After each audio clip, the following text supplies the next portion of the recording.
Hello guys, good afternoon. यहाँ पे zoom को कुछ ना कुछ तो टेक्निकल इशू हुआ है कि जूम ऑन ही नहीं हो रहा है, क्योंकि एक ट्रेड मिस हो गया आप सभी का। उसके लिए दिल से क्षमा चाहता हूँ।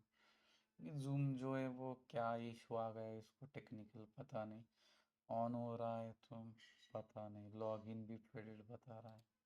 आई डोंट नो, लेकिन वो जूम ना हो चालू ना होने के कारण मैं ये वीडियो रिकॉर्ड ही नहीं कर पाया, क्योंकि हमने एक यूएसडी सीएचएफ का पिछला वीडियो बनाया था। यहाँ पे आप देख सकते हो कि यहाँ पे हमने एंट्री ली थी और मार्केट ऊपर जाके फिर से वही एंट्री पॉइंट पे आ गया। ओके, एंट्री पॉइंट पे तो हमने एसएल क्या किया था, सेफ्टी के लिए एंट्री पे लगाया था और वो एसएल जो है वो हिट हो गया। लेकिन उसके बाद आप देख सकते हो कि टीपी जो है वो हिट हुआ है। अनफॉर्चुनेटली वो बहुत ही बुरी बात है हमारे लिए, क्योंकि जब हम ट्रेड लेते हैं, एनालिसिस करते हैं, लेकिन जब बात प्रॉफिट की आती है तो क्या हुआ यहाँ पे देखो कि अनफॉर्चुनेटली मार्केट नीचे गिर गया और हमारा जो टीपी हिट हुआ है, लेकिन यहाँ से ऊपर जब आया एक स्पाइक के लिए तो यहाँ पे एंट्री पे उसने हमारा स्टॉप लॉस जो है वो खा लिया। ओके, तो इसको हम रिमूव कर देते हैं, क्योंकि ये ट्रेड हो चुका है और इसको हमने जर्नल में भी मार्क किया था, ज़ीरो कॉस्ट टू कॉस्ट हम एग्जिट हो गए, लेकिन यहाँ पे हमें अच्छा प्रॉफिट मिल जाता, नो इशू। इस हफ्ते हम अभी भी $10 लॉस में थे। लेकिन अब क्या हुआ, AUD USD का एक ट्रेड मिला जो अनफॉर्चुनेटली यहाँ पे मैं मार्क किया है, ट्रेड लिया भी है, लेकिन आपको वो लाइव रिकॉर्ड नहीं कर पाया क्योंकि जूम को कुछ इशू हुआ था। लेकिन अब हमने ये अल्टरनेटिव एक सॉफ्टवेयर OBS स्टूडियो का इंस्टॉल करवा दिया है और वो सीख भी लिया मैंने। तो यहाँ पे हम उस पे अब रिकॉर्डिंग कर सकते हैं। कई बार जूम को इशू हो जाता है कुछ ना कुछ टेक्निकल, तो उस वक्त हम कुछ ट्रेड जो है वो रिकॉर्ड नहीं कर पाते, तो इसमें हम वो रिकॉर्ड कर सकते हैं। सिर्फ जो ड्राइंग टूल्स है उसमें लिमिटेशंस आ जाएंगी, कोई गल नहीं। लेकिन यहाँ पे देखो, AUD USD का जो ट्रेड बना है उसके पीछे का लॉजिक एक्सप्लेन करता हूँ और ये कैसे वर्क हुआ वो भी एक्सप्लेन करते हैं। देखो, यहाँ पे मार्केट ऊपर आ रही थी। ओवरऑल आप देखोगे तो यहाँ पे बेरिश ट्रेंड ही चल रहा है। तो यहाँ से आप टॉप से बॉटम तक फिबोनाची भी ड्रॉ करेंगे तो ये जो लेवल है वो 50% से ऊपर आ रही है। ओके, यहाँ पिछले भी कई फेयर वैल्यू गैप्स रह चुके हैं। ओके, इसके बाद में अगर हम इस लेवल का भी यहाँ पे करेंगे तो ये ऊपर तक गई है, तो कम से कम ये 50% तो आराम से रिट्रेस हो सकती है। ओके, कम से कम हो गई तो मतलब पॉसिबिलिटी ज़्यादा रहती है। तो अपसाइड डाउन साइड दोनों साइड से फिब लगा के देख लिया तो मोस्ट प्रोबेबल ये ट्रेड जाने की पॉसिबिलिटीज थी। ओके,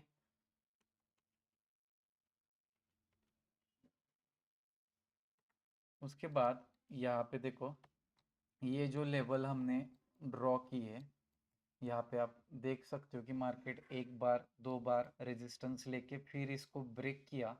लेकिन ब्रेकआउट होने के बाद जैसे ही बायर्स एंटर हुए मार्केट नीचे गिर गया और ये ऊपर जाने की मुंह देखो, bullish bearish bullish bearish bullish bearish है, मतलब स्ट्रॉन्ग कैंडल्स नहीं है उतने।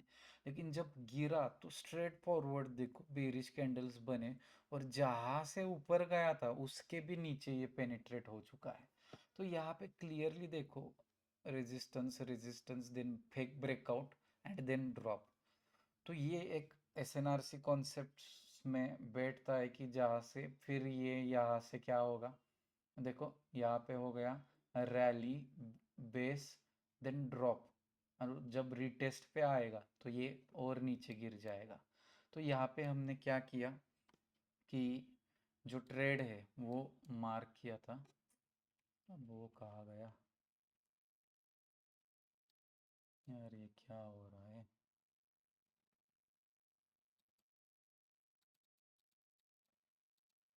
ओके,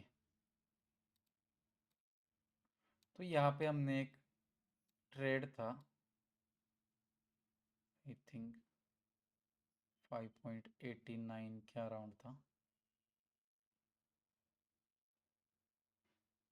ओके, जो भी था वो यहाँ पे हमने क्या किया, मार्क किया ट्रेड सेल साइड का। लेकिन क्यों किया, ध्यान से देखो कि मार्केट नीचे ब्रेकआउट आया, फिर ऊपर गया, लेकिन यहाँ जाते वक्त ये देखो, ये जो कैंडल है इसको थोड़ा साइड हटा देता हूँ, थोड़ा सा इसको ऑब्जर्व करो।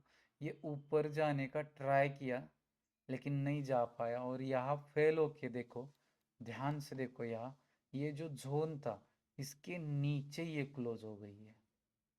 ओके, तो यहाँ पे नेक्स्ट कैंडल पे क्या किया हमने कि सेल साइड की एंट्री ले ली, और लेते ही देखो एक दो तीन कैंडल्स में ही यहाँ तक आ गया। लग रहा था कि क्या भाई ट्रेड चल रहा है, लेकिन जूम ने आज धोखा दे दिया। इतना अच्छा ट्रेड है जो फेमस होने का चांस दे रहा है, उसी वक्त मतलब शायद, मतलब वो होता है ना सबके सामने जब करते हैं तो वो नहीं होता है, लेकिन जब कोई नहीं है तो हम रिलैक्सली करते, तो यहाँ तक आ गया था। जैसे ही यहाँ आया तो मैंने ट्रेड को क्या किया, एज यूजुअल आपको पता ही है मैं प्रॉफिट से ज़्यादा ट्रेड सेफ्टी पे ध्यान रखता हूँ। एसएल एंट्री पे लाके रख दिया, कुछ भी हो जाए वापस। लेकिन यहाँ से फिर वापस आया, टाइम पास किया, और फाइनली इसने क्या किया, टिप किया।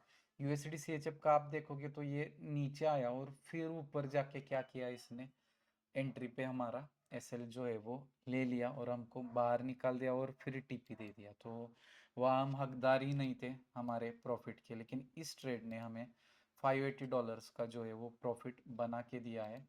तो फटाफट से इसको हमारे ट्रेड जर्नल में एंट्री कर देते हैं।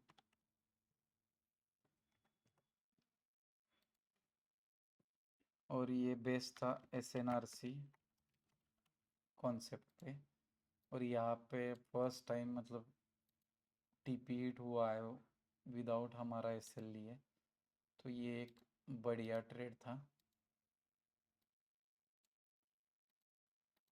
ओके, तो इसके साथ इस हफ्ते हम $570 अच्छे खासे प्रॉफिट में आए हैं। पिछले हफ्ते देखोगे आप तो हम $200 लॉस में थे।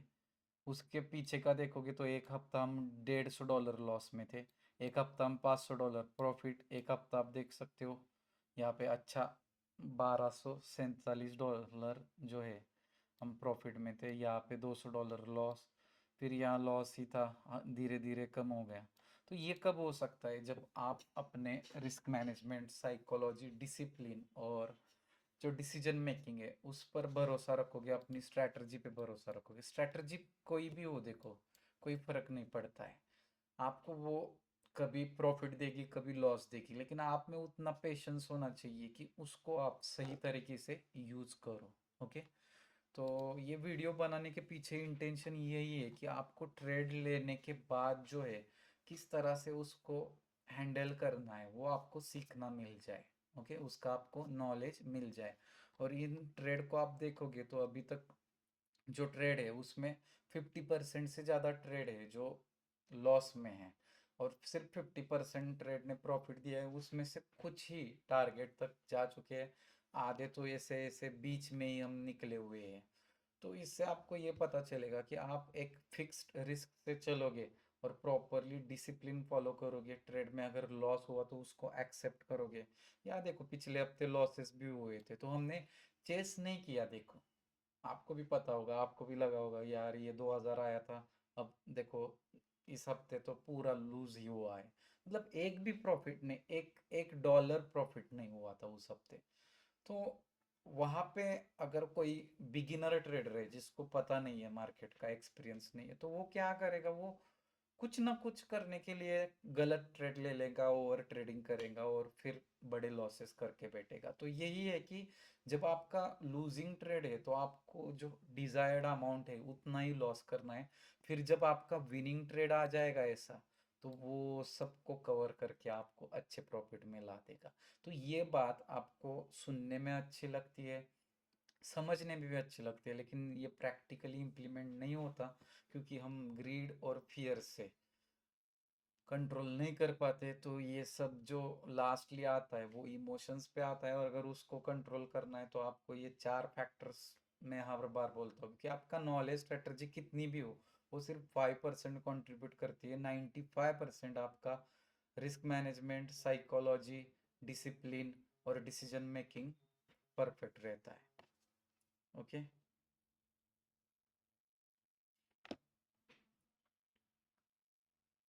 तो इस तरह से आप अगर सही से अपने आप को कंट्रोल कर पाओगे, ट्रेड्स करोगे और जो भी प्रॉफिट लॉस है उसको एक्सेप्ट करोगे, तो क्या होगा कि आपको जो है सही से उसका बेनिफिट जो है वो मिल पाएगा, और एट द एंड आप अच्छे प्रॉफिट्स में निकल पाओगे। तो अभी तक का देखो, हम फिर से एक अच्छे अमाउंट में आ चुके हैं।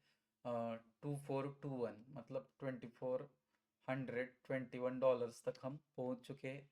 देखते हैं आगे कुछ अगर ट्रेड्स अच्छे मिलते हैं तो उनको हम ट्रेड करेंगे, नहीं मिलते तो नहीं करेंगे। लेकिन अगर ये जो हम एजुकेशन के लिए, मतलब हम यहाँ आपको स्ट्रैटेजी या ये कुछ नहीं बता रहे, सिर्फ बता रहे कि कोई भी स्ट्रैटेजी हो आपकी जो अच्छी वर्क हो रही है तो उस पर सिर्फ रिस्क मैनेजमेंट और डिसिप्लिन कंटिन्यू करो। आपको प्रॉफिट लॉस दोनों मिलेंगे, लेकिन ओवरऑल आप क्या रहोगे, प्रॉफिट में रहोगे। ओके। तो ये वीडियोस अगर आपको अच्छे लगते हैं तो इस वीडियो को ज़रूर लाइक और कमेंट कीजिए, हमारे यूट्यूब चैनल को सब्सक्राइब करना ना भूलें, और अपने जो भी ट्रेडर्स दोस्त हैं उनसे भी शेयर कीजिए ताकि उनको भी कुछ अच्छा नॉलेज मिल सके। Thank you guys.